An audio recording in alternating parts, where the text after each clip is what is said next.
Claudius Ptolemaeus, or Ptolemy, was a Greco-Roman polymath whose most influential work was his treatise on astronomy, a summary of the astronomical knowledge of the time. His geocentric, that is, Earth-centered model of the universe remained the accepted view for the next 1,500 years, until the 17th century. The Ptolemaic system was based on the observable apparent motion of celestial objects.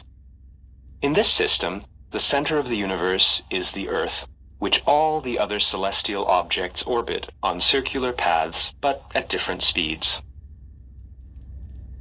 Nicolaus Copernicus was a Polish astronomer who formulated the heliocentric or sun-centered astronomical model. By doing so, Copernicus had an enormous influence, as he removed the Earth from its place as the center of the universe. This had a fundamental impact on philosophy and science, a change that has come to be called the Copernican Revolution. Tycho Brahe was a Danish scientist who became an important figure in the history of science, primarily due to his exact astronomical observations and measurements.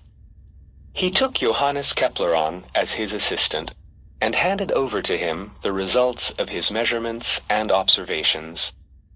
Brahe's exact astronomical observations formed the basis for Kepler's 3 laws of planetary motion.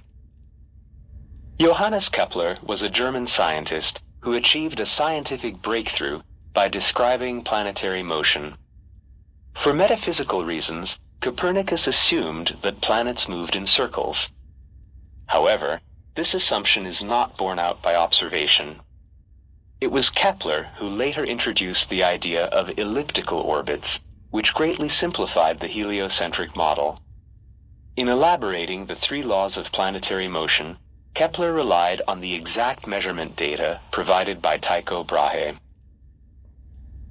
Giordano Bruno was an Italian scientist who asserted that the sun is not the center of the universe, but that stars are also suns orbited by planets on which life may exist. Apart from cosmology, Bruno studied philosophy, theology, and magic. He was condemned to death by the Inquisition for heresy and burned at the stake in 1600.